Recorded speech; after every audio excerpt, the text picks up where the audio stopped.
हाथों को उठाओ, अंगीकार करो जितना वचन आज मैं सुनूं 100 गुना फलों को लेके आऊं। अंधकार की शक्तियां इन वचनों को चुरा ना सके। प्रभु यीशु मसीह के सामर्थी नाम में हम मांगते हैं। तारीफ करो जोर से।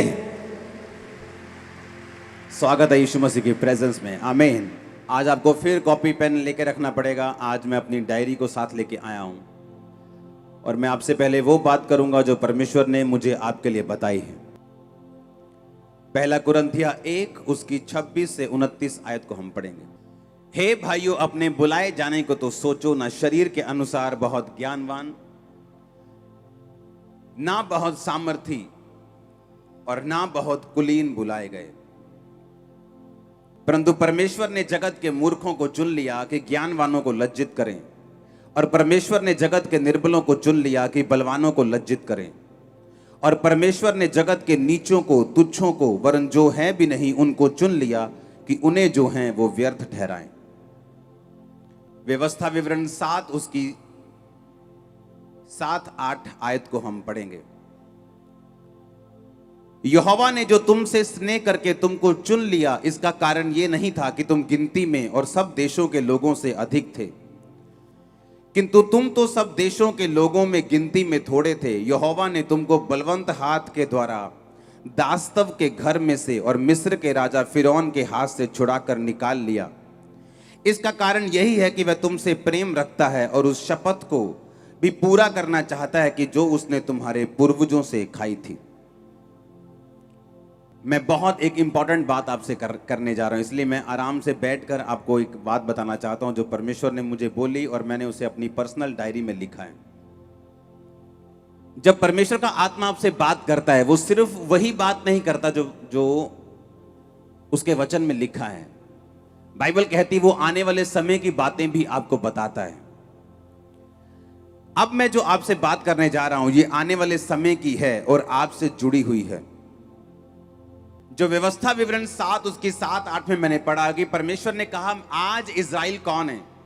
इज़राइल वो देश है जिसको दुश्मनों से घेरा हुआ है और एक भी देश उस पर कभी कब्जा नहीं कर पाया, जिसकी पॉपुलेशन जलंधर, लुधियाना और अमृतसर डिस्ट्रिक्ट से भी कम है अगर तीनों को मिला दिया जाए, लेकिन जो खरबों कमाने वाले देश हैं एक भी बार उस पर कब्जा नहीं कर पाए। आज अगर अमेरिका में 90% से भी ज्यादा मीडिया किसी का है तो वो यहूदी लोगों का है। वही लोग जो यहोवा के चुने हुए थे। आज अगर दुनिया में सबसे बड़े बिजनेसमैन हैं तो वो यहूदी लोग हैं, वही लोग जो यीशु मसीह ने, यहोवा ने अपनी महिमा के लिए चुने थे।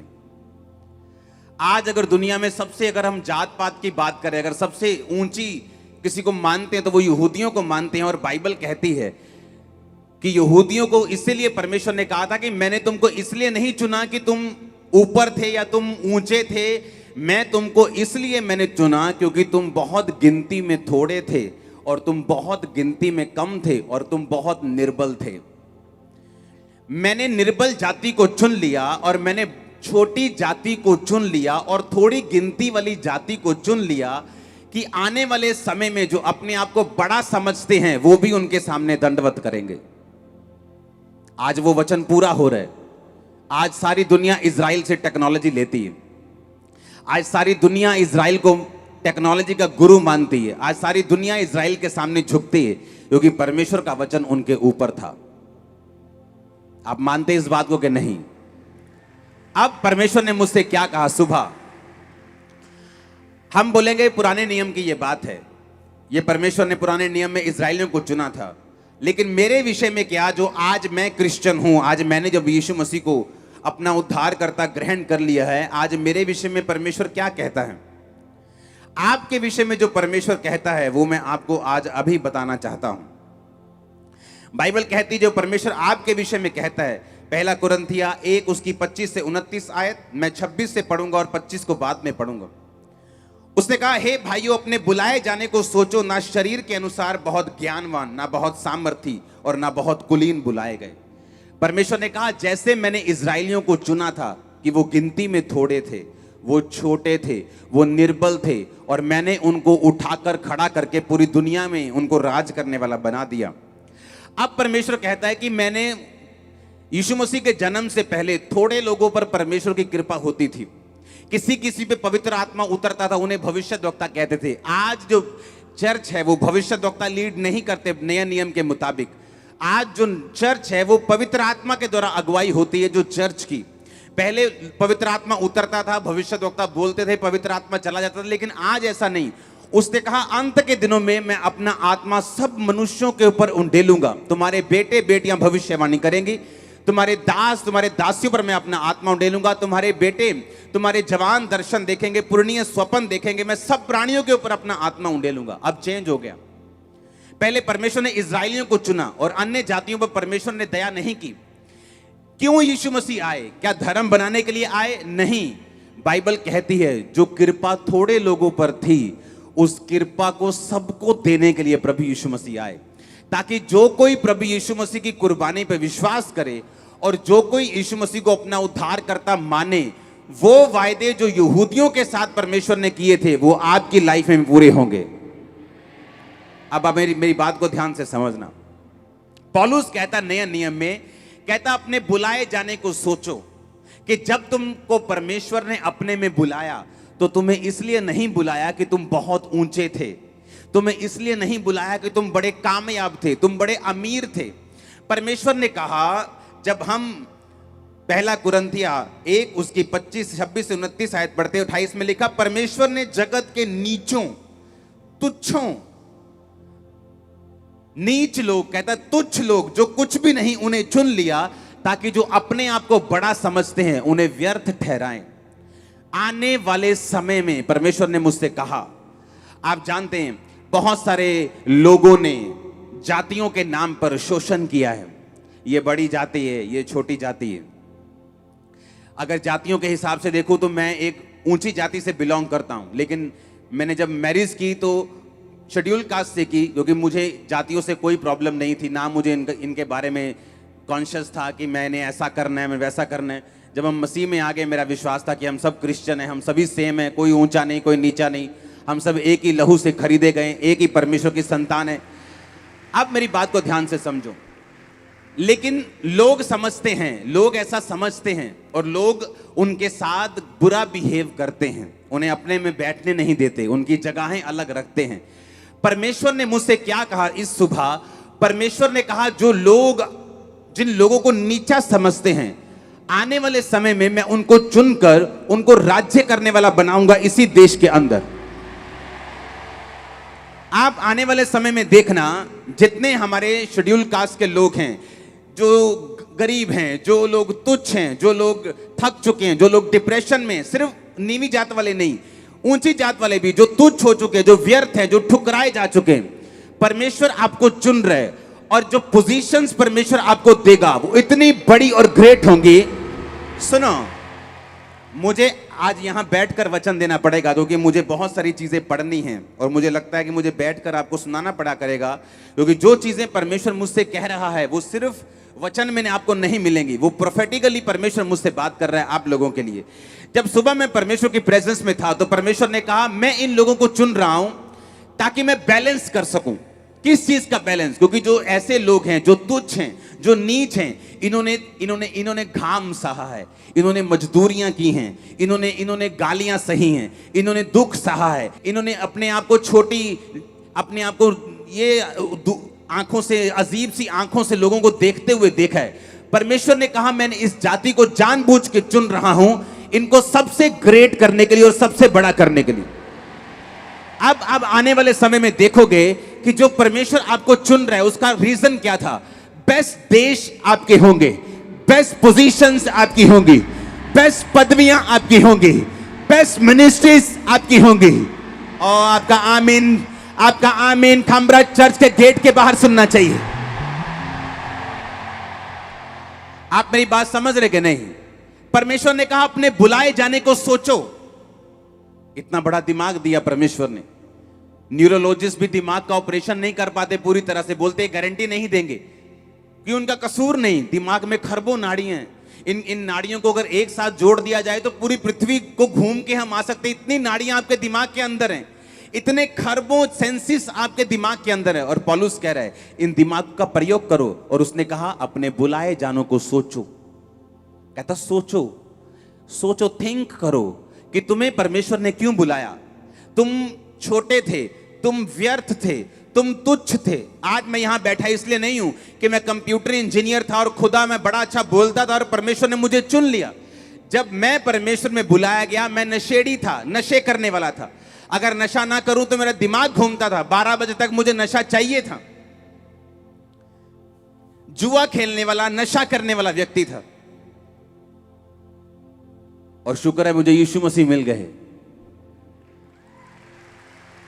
जिस दिन मैंने 16 अगस्त 2004 को चर्च देखा, जब मुझे मेरे बेडरूम में वचन सुनाया गया और बोला गया यीशु मसीह धर्म जात नहीं बदलते, जीवन बदलते, बाइबल पढ़। जिस दिन तुझे बाइबल में ईसाई धर्म नाम का शब्द मिलेगा तो बाइबल पढ़नी बंद कर देना, आजा हमारे साथ चर्च देख ले हमारा। इमेजिन करो मैं नशा करके चर्च देखने गया, और काश, शुक्र है खुदा का कि मैं कहीं धर्मी लोगों के हाथों में नहीं पड़ गया। वो बोलते अच्छा हमारे धार्मिक स्थान में नशा करके आया तू, तेरी ऐसी की तैसी, तेरी टांगे तोड़ते हैं। यीशु मसीह ने कहा मैं पापियों से प्यार करता हूं, मैं पापियों को मारने नहीं आया हूं, मैं बेटे बेटियों को मारने नहीं आया हूं, मैं उनको सुधारने आया हूं, मैं उनको बचाने आया हूं, मैं उनको चुनने आया हूं, मैं उनको बड़ा करने आया हूं, मैं उनको मजबूत करने के लिए आया हूं। जब दूसरे दिन मुझे चर्च बुलाया गया, तीसरे दिन बुलाया गया, चौथे दिन, हर बार मैं नशा करके चर्च में जाता था। परमेश्वर कितना सहनशील था कि मैं नशा करके चर्च में जाता था और तभी वचन सुनता था और वचन समझ भी आता था, लेकिन धीरे धीरे कोशिश कर रहा था नशा छोड़ने की। अगर मुझसे ऐसा बिहेव हुआ होता और मुझसे यीशु मसीह ने प्यार ना किया होता तो आज मैं यहां ना बैठा होता, मैं साफ ना हुआ होता, मैं क्लीन ना हुआ होता, मैं नशे ना छोड़ पाता, पाप ना छोड़ पाता। यीशु मसीह ने कहा अपने बुलाए जाने को सोचो, थिंक अबाउट इट। सोचो तुम्हारे बुलाए जाने को, क्यों परमेश्वर ने तुमको चुना। क्योंकि जिस तरह उसने इजराइलियों को चुना था, जब वो सबसे छोटी कौम थी, सबसे कमजोर कौम थी, सबसे गरीब कौम थी, परमेश्वर ने कहा मैंने जानबूझ के उनको चुना ताकि जो अपने आप को मिस्री बड़े समझते, मैं उनको लज्जित करूं उस कौम के द्वारा। आप बड़ी पोजीशन पे जा रहे बाय फायर यीशु मसीह के नाम। बेस्ट देश, मैंने कहा अगर ये घर खुदा ने खड़ा किया है, बेस्ट देश आपके होंगे। मैंने कहा अगर ये घर खुदा ने खड़ा किया है, बेस्ट देश आप लोगों के होंगे यीशु के नाम में। परमेश्वर ने कहा अपने बुलाए जाने को सोचो, थिंक अबाउट इट। क्यों परमेश्वर ने आपको चुना, क्यों उसने मुझे चुना। मैं आज ये नहीं कहता कि मैं बड़ा खब्बी खान था और परमेश्वर ने मुझे चुना। मैं बोलता हूं मुझे बात करनी नहीं आती थी, मैं इतना डिप्रेस हो गया था, लोगों के सामने ताली नहीं बजा पाता था, मुझे पब्लिक की तरह इधर मुंह करना पड़ता था क्वायर की ओर, ताकि मैं ताली बजा के आराधना कर सकूं। किसी से बात नहीं कर पाता था। अगर कोई मौत की बात करता कि फलाने को हार्ट अटैक हो गया, तो मुझे डिप्रेशन के अटैक होने लग जाते थे। मैं इस तरह का आदमी था। लोगों से बात करना तो दूर है, मैं लोगों के बीच में जाने को भी अभी तैयार नहीं था। मैं इतना डिप्रेस्ड और इतना शैतान से ग्रसित, और अगर मेडिकल भाषा में बोलूं तो इतना मेंटली अपसेट के मुझे अटैक होने शुरू हो गए थे। तो परमेश्वर ने कहा मैंने जगत के निर्बलों को चुन लिया, मैंने छोटों को चुन लिया, मैंने कमजोरों को चुन लिया, मैंने नीचों को चुन लिया, ताकि जो अपने आप को कुछ समझते हैं, जो बड़ा समझते हैं, उन्हें लज्जित कर सकूं। परमेश्वर ने मुझसे कहा कि वो जो आप लोगों को चुन रहा है पंजाब में, इंडिया में, दुनिया भर में, उसका एक मकसद है, उसका एक प्लान है। उसने आपको ऊंचा करना है, उसने आपको बेस्ट बनाना है, उसने आपको सिर बनाना है, कर्जा देने वाले बनाना है। आप कर्जा देने वाले बनने वाले बहुत जल्दी। आप बिलीव करते हैं? मैं आज आपको सिंपल सरमन नहीं दे रहा हूं। आज मैं आपको एक प्रोफेटिकली जो परमेश्वर के दिल की बात है, आज मैं वो आप पे जाहिर कर रहा हूं। मैं आत्मिक बातों से, जो पौलुस कहता है, आत्मिक बातों को मिलाकर आपको बता रहा हूं। मैं वो बता रहा हूं जो बाइबल में लिखा है, और वो बता रहा हूं जो परमेश्वर प्रोफेटिकली पंजाब के लिए और आप लोगों के लिए बता रहे हैं। किसी के डराए मत डरना, क्योंकि आप बहुत ऊंचे होने जा रहे हैं। सुना मेरी बात। जो अपने आप को ऊंचा समझते हैं और सोचते हैं कि आपको दबा लेंगे, आप इतना ऊंचे होंगे कि वो आपके सामने नीचे लगने लगेंगे यीशु मसीह के नाम में। और आज की बात को नोट कर लेना, इस बात को लिख लेना, क्योंकि आने वाले समय में जो कंपैरिजन आपका होता है कि हम यहां और आप यहां, हम यहां होंगे फिर यहां होंगे फिर वहां होंगे, जहां से कंपैरिजन होना भी बंद हो जाएगा। इस बात को आप नोट करना। जो तुच्छ लोग हैं, जो छोटे लोग हैं, जो कमजोर लोग हैं, जब आने वाले 100 साल के बाद मेरा यह सरमन सुनेंगे, उन्हें मालूम होगा कि तब यहोवा ने हमसे बात की थी। आज हम सब ऊंची जगहों के ऊपर हैं, बेस्ट प्लेसेस के ऊपर हैं। मैं इसीलिए आपको बता रहा हूं कि परमेश्वर ने आपको चुना है। उसने सैकड़ों सालों का शोषण देखा है आपका, जिस तरह उसने इजराइलियों का देखा था। उसने आपके दुखों को देखा है, उसने आपकी बीमारियों को देखा है। औरत को तुच्छ समझा जाता था, पांव की जूती समझा जाता था। जब उसने पाप किया, बाइबल कहती है, तो औरत को ज्यादा श्रापित किया गया, औरत की वैल्यू को खत्म किया गया, उसे तरह तरह के तस्वीरों से निकलना पड़ा, क्योंकि उसने परमेश्वर के सामने गुनाह किए। औरत को भी इज्जत मिले, इसलिए प्रभु यीशु मसीह ने ठाना कि मैं आदमी और औरत से नहीं, अकेली औरत से आऊंगा और औरत की इज्जत को भी रिस्टोर करूंगा। अगर आज बहनें यीशु मसीह को मानती हैं, आपका पति आपकी इज्जत करेगा, आपका बाप आपकी इज्जत करेगा, आपका समाज आपकी इज्जत करेगा, आपकी चर्च आपकी इज्जत करेगी। आमीन। ऊंचा चाहिए, ऊंचा वाला। Hallelujah, hallelujah. पहला कुरिन्थिया, अब मैं पढ़ूंगा 25 आयत, मैंने 26 से 29 पढ़ी है। 29 को पढ़ूंगा फिर 25 को पढ़ूंगा। 29 में लिखा, ताकि कोई प्राणी परमेश्वर के सामने घमंड ना करने पाए कि मैं बड़ा खब्बी खान था जी, मैं तो फलाना था जी, मैं तो बड़ा तगड़ा इंजीनियर था जी, मैं तो बहुत तगड़ा ये फलानी जात का इंसान था, प्रभु ने मुझे चुन लिया। परमेश्वर ने कहा, जब तू तुच्छ था, जब तू अपनी लाइफ के लोएस्ट पॉइंट पे था, जब तू सबसे नीचे था, जब तू बीमार था, जब तू कमजोर था, जब तू त्यागा हुआ था, मैंने तुझको चुन लिया, ताकि कोई प्राणी परमेश्वर के सामने घमंड ना करने पाए। हर एक बंदा आके यही बोलेगा, अगर मैं कुछ कर रहा हूं तो परमेश्वर की दया से कर रहा हूं, अगर ये मिरेकल्स हो रहे हैं तो यीशु मसीह का आत्मा इसे कर रहा है, अगर प्रीच कर रहा हूं तो बाय ग्रेस कर रहा हूं, अगर प्रोफेटिक वर्ड आपको दे रहा हूं तो ये परमेश्वर की ग्रेस से मैं आपको दे रहा हूं। आमीन। 25 आयत में लिखा, पहला कुरिन्थिया 1 उसकी 25 आयत, क्योंकि परमेश्वर की मूर्खता मनुष्यों की ज्ञान से ज्ञानवान है, और परमेश्वर की निर्बलता मनुष्यों के बल से बहुत बलवान है। आप बोलोगे परमेश्वर की मूर्खता, क्या परमेश्वर भी मूर्खता करता है? बिल्कुल नहीं। बाइबल कहती बुद्धि तो उसके पास थी जब परमेश्वर ने सब चीजों को रचाया, वो बुद्धि का करता है, बाइबल कहती है। यहोवा का भय मानना बुद्धि की शुरुआत करता है, बाइबल कहती है। इसमें परमेश्वर हमारी और आपकी बात कर रहा है। जब परमेश्वर ये कहता है कि परमेश्वर की मूर्खता मनुष्यों के ज्ञान से ज्ञानवान है, वो आपकी बात कर रहे हैं। कहता तुम मेरी मूर्खता हो। कैसे? लोग तुम्हें मूर्ख कहते हैं, क्रिश्चियन बन गए तुम मूर्ख हो, धर्म छोड़ दिया तुम मूर्ख हो, तुम लोगों की, मनुष्यों की क्या हो? मनुष्यों के लिए मूर्खता हो। वो तुम्हें जीसस के मूर्ख कहते हैं, जीसस की मूर्खता कहते हैं। परमेश्वर ने कहा मेरी मूर्खता, जो ज्ञानी बैठे हैं, ज्ञानवान समझते हैं, तुम्हारा ज्ञान उनसे बढ़कर है, मनुष्यों के ज्ञान से वो ज्ञानवान है। उसने कहा, और परमेश्वर की निर्बलता, कि उसने निर्बल लोगों को चुना, मनुष्यों के बल से बलवान, जो अपने आप को बलवान समझते हैं, उन्होंने अभी परमेश्वर का बल नहीं देखा। उस परमेश्वर का बल, उसकी लाठी, उसका जो थप्पड़ है, उसका जो हाथ है, वो अनदेखा है। उसके सामने कोई बचता नहीं, उसके सामने कोई बड़ा नहीं। उसने कहा तुम जो परमेश्वर की निर्बलता हो, उनके बल से कहीं अधिक बलवान हो। आज से मैं आपकी लाइफ पे घोषित करता हूं कि आप बलवान हैं। आपका परिवार पे घोषित करता हूं कि आपका परिवार बलवान है। ओ आमीन। ऊंचा ये बरकत आपकी है चर्च। Hallelujah, hallelujah. आपको वचन समझ आ रहा है कि नहीं? ये तो वो वचन है जो परमेश्वर ने प्रोफेटिकली मुझे दिया। तो आपने ध्यान रखना है, अपने बुलाए जाने को सिद्ध करो। पाप करते हो छोड़ दो, क्योंकि परमेश्वर का प्लान है आपको ऊंचा करना।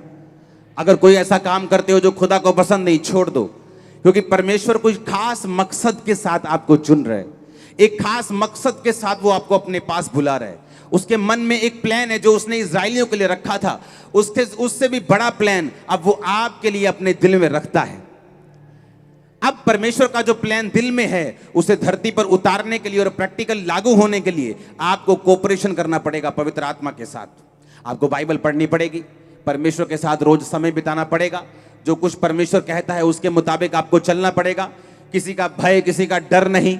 यीशु मसीह के सामने आपको निडरता से चलना पड़ेगा और फायर से चलना पड़ेगा, और परमेश्वर आपके साथ हैं। मैंने कहा आप ऊंची पोजीशंस पे होंगे, इतने बड़े होंगे हम आने वाले टाइम में, कोई कंपैरिजन बंद हो जाएगा यीशु मसीह के नाम में। और ऐसा होगा, ऐसा होगा। मैंने कहा ऐसा होगा। कोई शैतान इसे रोक नहीं पाएगा, कोई विरोध इसे रोक नहीं पाएगा। Hallelujah, hallelujah.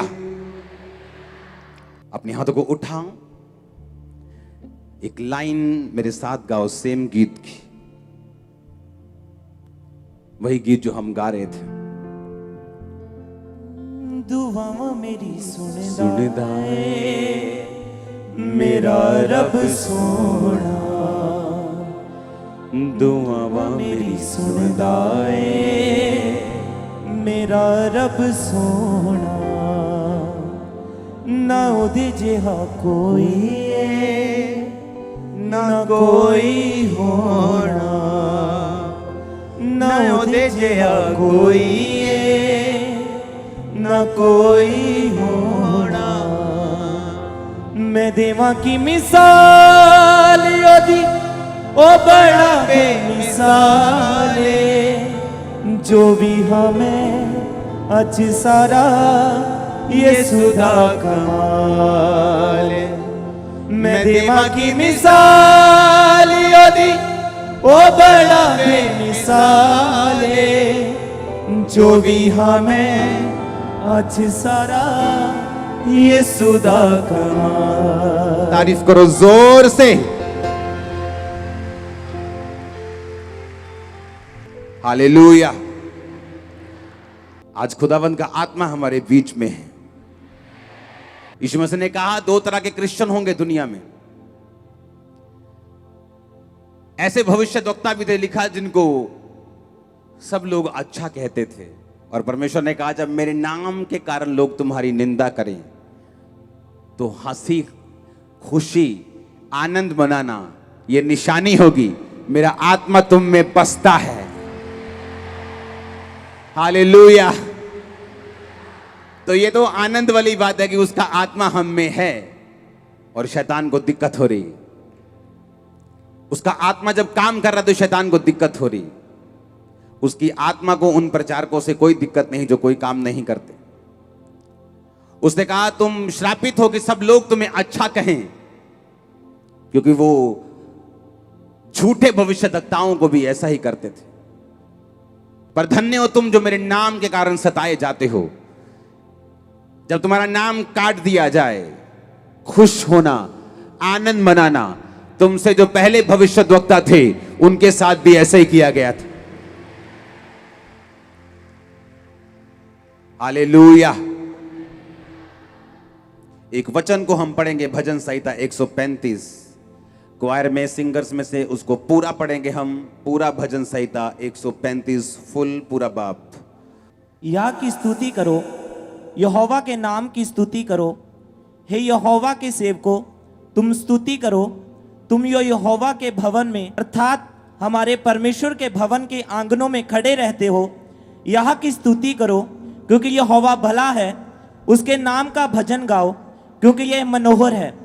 यह ने तो याकूब को अपने लिए चुना है, अर्थात इस्राएल को अपना निज धन होने के लिए चुन लिया है। मैं तो जानता हूँ कि तू हमारा प्रभु यहोवा सब देवताओं में से महान है।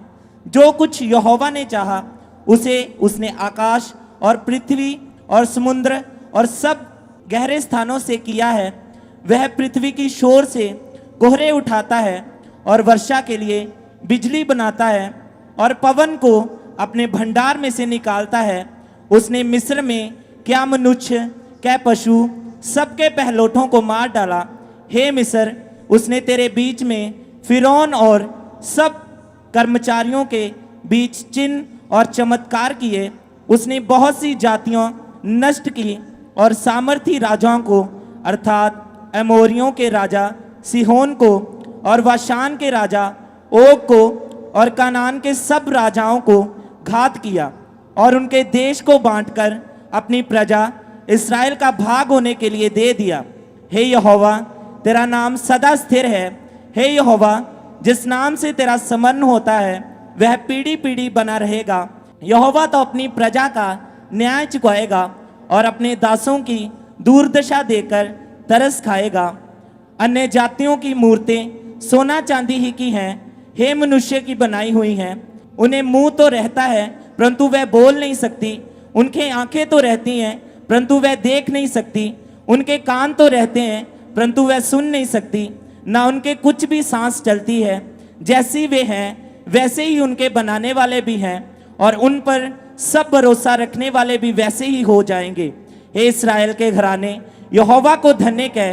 हे हारून के घराने, यहोवा को धन्य कह। हे लेवी के घराने, यहोवा को धन्य कह। हे यहोवा के डरवायों, यहोवा को धन्य कहो। यहोवा जो यरूशलेम में वास करता है और सियोन को धन्य कहा जावे, यहाँ की स्तुति हो। जोर से तारीफ करो, जोर से। उसने कहा उसने बहुत सी जातियां नष्ट की। उसने सामर्थी राजाओं को, एमोरियों के राजा सिहोन को 10 आयत और 11 आयत में लिखा। बाशान के राजा, कनान के राजा, ये कौन थे सब राजा? ये अपने अपने टाइम के बड़े जबरदस्त और बड़े खतरनाक राजा थे। ये अपने अपने टाइम के जबरदस्त बड़े पावरफुल राजा थे और कहते थे ये इजरायली, ये लेबर वाली कौम जो मिस्र में लेबरर्स थे, जो मिस्र में दिहाड़ी करने वाली कौम, ये दिहाड़ी करने वाली कौम हमें हराएगी। ये मिस्र में दिहाड़ी करने वाले लोग बाहर निकल आए हैं, ये हमें हराएंगे क्या? तो परमेश्वर ने कहा, उसने जातियां, सामर्थी राजाओं को उनके द्वारा हरा दिया। तुम्हारे साथ अगर परमेश्वर है तो घबराना मत, वो बड़ों बड़ों को डाउन कर देगा तुम्हारे सामने। और कैसे मालूम होगा कोई जेन्युइन मैन ऑफ गॉड है और कोई नहीं? जब परख आएगी, जब सिचुएशंस आएंगी, जब विरोध होंगे, तब मालूम होगा। हम खड़े रहेंगे, चमकेंगे पहले से अधिक यीशु मसीह के सामर्थी नाम में। उसने कहा उसने सामर्थी राजाओं का नाश कर दिया।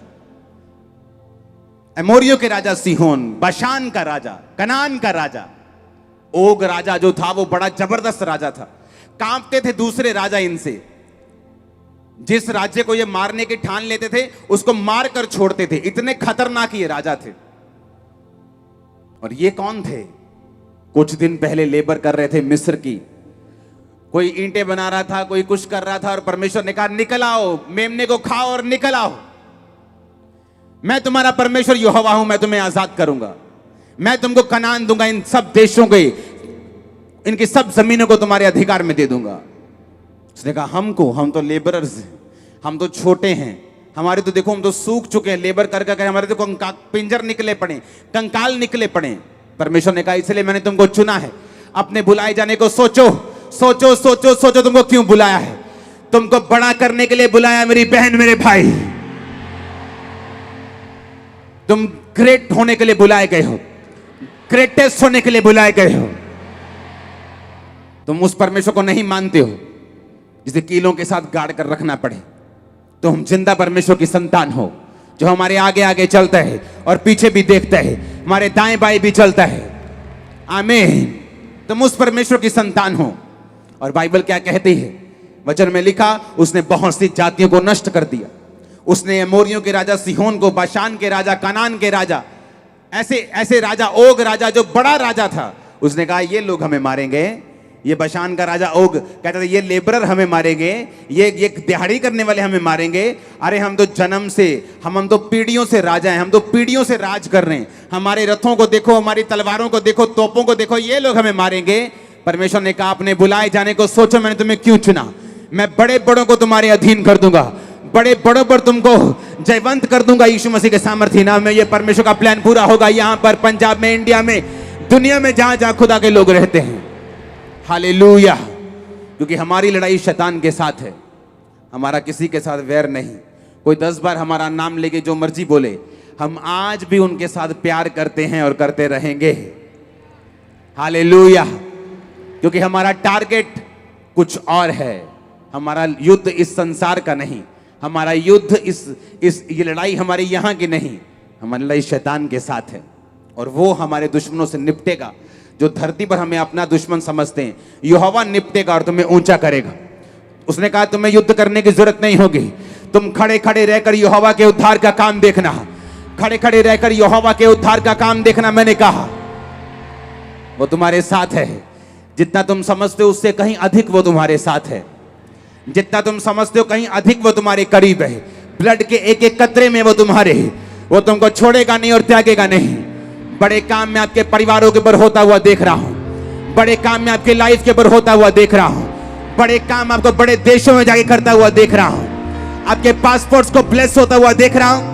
आपके लाइफ में काम होता हुआ देख रहा हूं। आपकी फैमिली को बपतिस्मा लेते हुए देख रहा हूं। आपके लड़कों को नशा छोड़ते हुए देख रहा हूं। आपकी लड़कियों को व्यभिचार छोड़ते हुए देख रहा हूं। मेरा परमेश्वर मुर्दा नहीं, वो आज भी बात करता है।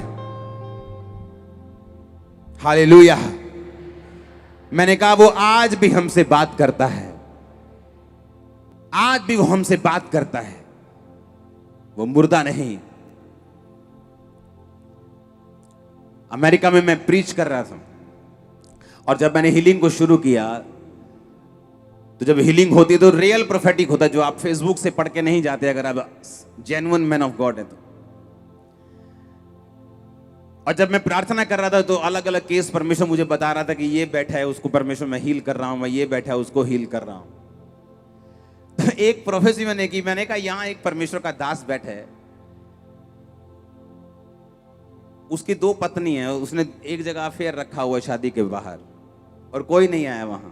मुझे मालूम था ये पास्टर बहुत मुश्किल जाती है ये नहीं आएंगे। तो कल मेरी अमेरिका किसी से बात हो रही थी पंजाब के विषय में, तो उसने मुझे बताया कि आप जानते ये वाला पादरी आपके साथ ये कर रहा था कुछ, ये यहाँ बैठा था, यहाँ कुछ यहाँ खड़ा था, जो भी था। मैंने कहा हाँ मुझे याद है। कहता वही था जिसके लिए आपने प्रोफेसी की थी। और जैसे ही आपने प्रोफेसी की वो हंसने लग गया और हम भी हंसने लग गए कि खुदा के दास को देखो वो उसके साथ खड़ा है, लेकिन खुदा के दास को नहीं पता। और परमेश्वर का आत्मा देखो खुदा के दास पे जाहिर कर रहा है और वो सारी सामने की लाइन के लोग हंस रहे थे। मैंने नोटिस नहीं किया, उसने मुझे बताया। उसने कहा वो सारी सामने की लाइन हंस रही थी क्योंकि उसको मालूम था कि वो बंदा वही है जो आपके साथ कहीं साइड पे है। तो मैं बड़ा कल हैरान हुआ। मैंने कहा देखो परमेश्वर से कुछ भी छुपा नहीं, वो जानता है कि लोग क्या करते हैं, क्या समझते हैं, क्या सोच के आए। हालेलुया। तो बाइबल कहती है जिस तरह इजरायली छुड़ाए गए थे एक ही रात में, आपका छुटकारा आपके अंदर गर्भवती हो जाएगा, एंटर कर जाएगा, आप ब्लेस हो जाएंगे। वो आपके आप अंदर से बाहर निकले गए। मैं आपको बता रहा हूं ये बात, मैं आपको प्रोफेटिकली ये बात बता रहा हूं कि वो जो छुटकारा परमेश्वर ने सोचा हुआ वो आपके लाइफ से पैदा होना शुरू हो जाएगा। जैसे ही आप ये 7 मीटिंग जो लगातार लोग अटेंड कर रहे हैं, उनको मालूम है कि ये 7 डिलीवरेंस के वीक हैं। अगर आप नोटिस करेंगे बहुत से लोगों पर शैतान ने अटैक किया इन 7 डिलीवरेंस की मीटिंग पे, बहुत से लोगों के ऊपर। कारण क्या है? जब डिलीवरेंस वीक्स चलते हैं आपको ये मालूम होना चाहिए कि मुझे चर्च में होना है। आपको काम पड़ेंगे, आपको शैतान अटैक करेगा आपकी सेहत चीजों पे, लेकिन आपको मालूम होना चाहिए कि ये वीक्स डिलीवरेंस वीक है और मुझे इनमें छुट्टी नहीं करनी, मुझे शामिल होना है। थर्सडे आज आप शामिल हुए, आज मुझे परमेश्वर के जो आत्मा ने मुझे वचन दिया मुझे आपको देना पड़ेगा, मैं वही आपको दे रहा हूं ताकि जो प्रोफेटिकली परमेश्वर आपसे बोलना चाहता है वो आप समझ सकें। संडे डिलीवरेंस के ऊपर वचन होगा जो परमेश्वर मुझे दे रहा है डिलीवरेंस के लिए 7 वीक्स के लिए, और संडे मॉर्निंग और इवनिंग दोनों वचन होंगे। आप सेम तो बिल्कुल नहीं, इन 7 हफ्तों के बाद बिल्कुल भी नहीं। आमीन। आप मेरी बात समझ रहे कि नहीं? उसने कहा अपने बुलाए जाने को सोचो। बोलो अपने पड़ोसी को, बोलो अपने सोच सोच सोच सोच सोच, बोलो ऐसे सोच। हाथ इशारा करके बोलो, दिमाग के साथ बोलो सोच। अपने पड़ोसी को बोलो सोच अपने बुलाए जाने को। यहोवा ने तुझे चुना है बहुत बड़ा होने के लिए। आमीन। ऊंचा बरकत आपके। इसको सिद्ध सुनो मेरी बात। अगर परमेश्वर बाइबल में कहता है कि मेरे कोड़े खाने से तुम चंगे हुए, तो सब लोग चंगे नहीं होते, याद रखना। जो इस वचन को पर्सनलाइज कर लेते हैं, अपना बना लेते हैं कि मुझे चंगा होना है, व्यभिचार में नहीं जाना, मुझे गलत चीज़ें फ़ोन पे नहीं देखनी, मुझे गलत काम नहीं करने, मुझे बॉयफ्रेंड गर्लफ्रेंड के चक्कर में नहीं पड़ना है, मुझे व्यभिचार में, मुझे पाप में, चोरी में नहीं पड़ना है, क्योंकि मुझे इस वचन को पर्सनलाइज करना है। वचन तभी व्यक्तिगत बनेगा जब व्यक्तिगत संबंध परमेश्वर के साथ होंगे। तो जब परमेश्वर के साथ व्यक्तिगत संबंध होंगे, आप उसके वचन को व्यक्तिगत रूप से अपनी जिंदगी में लागू कर सकते हैं कि परमेश्वर ने कहा मैंने तुझे ऊंचा होने के लिए चुना है, मैं इस वचन को सिद्ध करूंगा, अपनी लाइफ को सुधार कर परमेश्वर में चलूंगा और आप बेस्ट पोजीशन के ऊपर बैठे होंगे। मैं आपको सच कह रहा हूं, यहां आने वाला लेबरर भी, मैं आपको बता रहा हूं, आपके बच्चे फॉरेन में पढ़ाई करेंगे, मैं आपको बता रहा हूं। मैंने सुनो, मुझे फॉरेन का कोई ऐसा इंटरेस्ट नहीं, मेरे पास पूरी दुनिया के वीजे हैं, लेकिन मैं आपके बीच में रहता हूं। मैं तो जलंधर तक नहीं घूमता हूं। आज मैं सुबह अपने प्रेयर रूम में गया हूं, शाम को निकला हूं, शाम से निकलने के बाद अपने घर का जाके सीधा आपके बीच में आया हूं। मेरे मत सोचो कि मैं आपको लालच दे रहा हूं, मैं आपको वो कह रहा हूं जो परमेश्वर कह रहे हैं, आपके बच्चे बेस्ट पोजीशन, बेस्ट देशों में होंगे। अपने हाथों को उठाओ। Thank you Jesus. हमारे YouTube चैनल को सब्सक्राइब करें ताकि आप परमेश्वर के गहरे वेदों को जान सकें कि कैसे आप परमेश्वर में बढ़ सकते हैं, कैसे आप दुष्ट आत्माओं से, नशों से, बीमारियों से और वंशों के श्रापों से आजाद हो सकते हैं।